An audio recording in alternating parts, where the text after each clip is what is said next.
Hello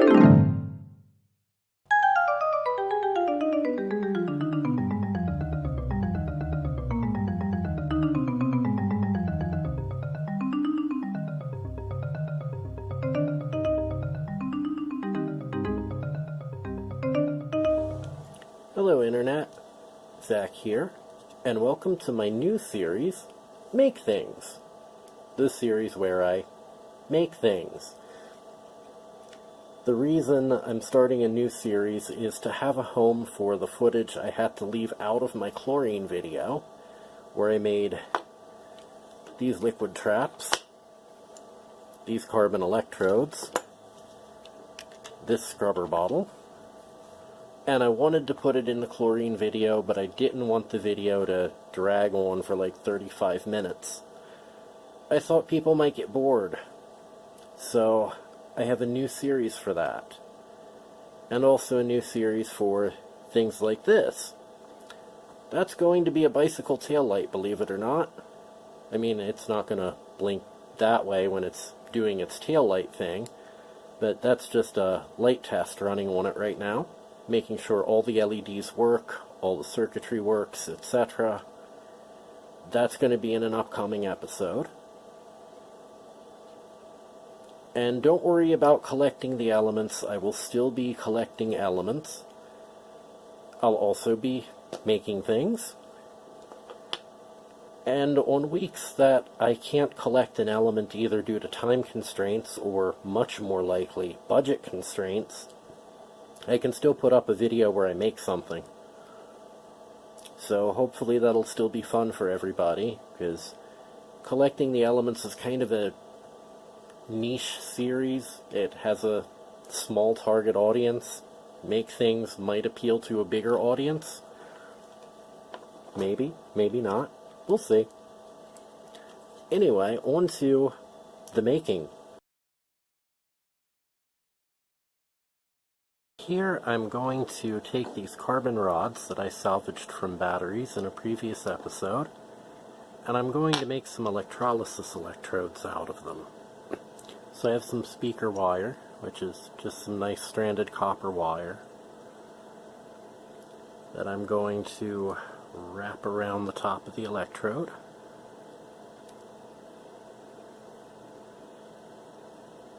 And it looks like I should strip just a little more off.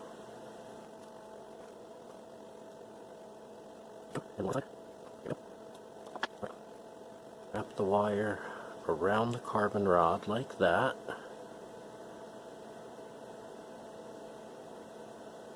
To get a good solid connection.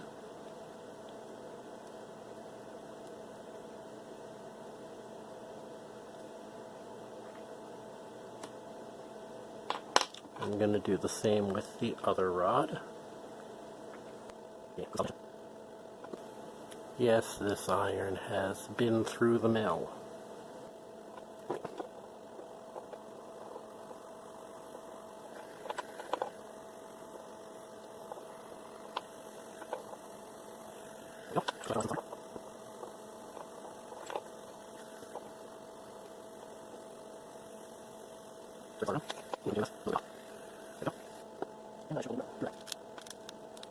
The idea here is to put a bead of glue over everything that's not carbon. That prevents the copper wire, the tin lead solder, all these other things from reacting with whatever electrolysis experiment you're trying to do. So that's one. And there's the other. Okay, 2 electrodes ready for electrolysis experiments. I should have documented the process of building this. This is a rubber stopper with 2 glow stick tubes pushed through it. And I stretched the glow sticks here so that I can get some rotation when I try to seal off the ampoule. We have a pre-stretched test tube. That's going to be the ampoule to hold the chlorine. And it's already stretched to make this a little easier to seal off quickly. This here is a glass tube from the inside of a glow stick. And that's to make sure when the chlorine comes in, it's going to go toward the bottom of the test tube, hopefully, and collect inside of the ampoule. So that's that piece of apparatus.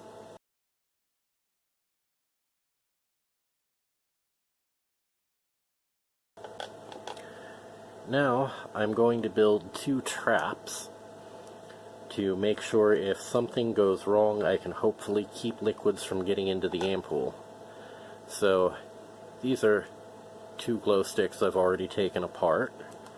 This is a tube from another glow stick I've already taken apart. And I'm using those because glow sticks are made of a pretty chemically resistant plastic. So let's take a fresh glow stick, cut the end off. This is just a container to catch the liquids in.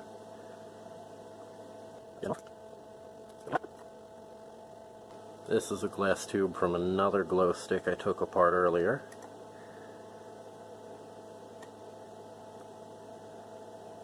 Just using that to push the glass tube from this glow stick out. Well, if I'm taking apart glow sticks,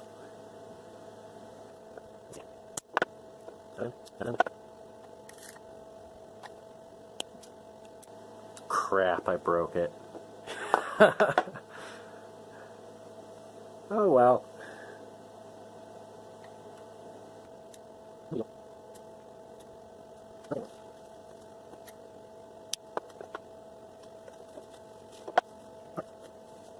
To clean this out, I ripped a piece off of a tissue. I'm going to stuff it in the end of the glow stick.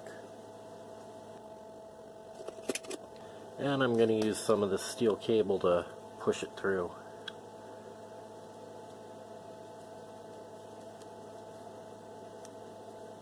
That'll clean the glow stick chemicals right out of there.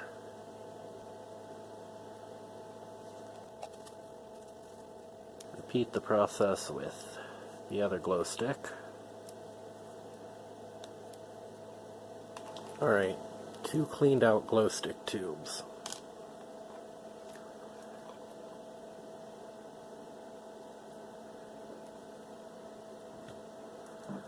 Cut that one to length.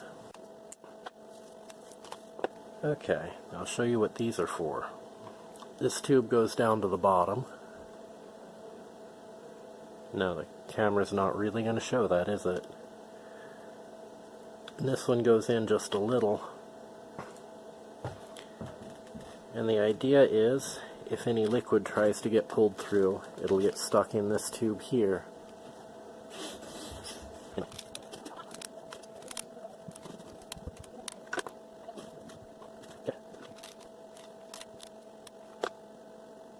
Right, and then let this cool off.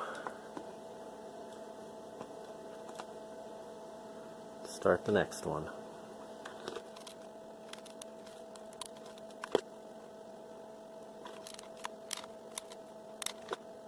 Smooth out the glue, smooth out the glue. Set that aside to cool.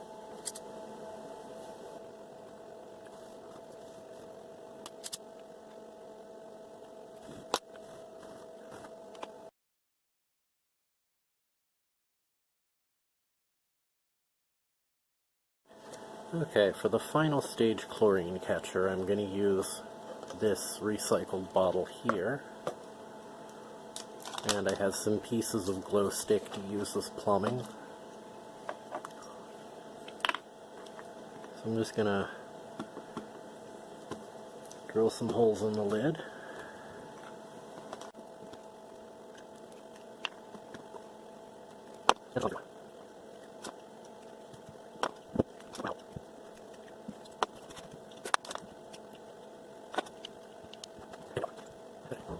This tube here only goes in a little bit.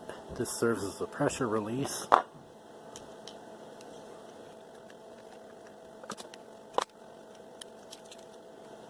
This tube goes in a lot deeper, and that's the one that's going to bubble the chlorine through the alkaline solution to neutralize any excess chlorine gas into bleach. Well, I hope you enjoyed that. More projects are coming in the future, so stay tuned. See you next time.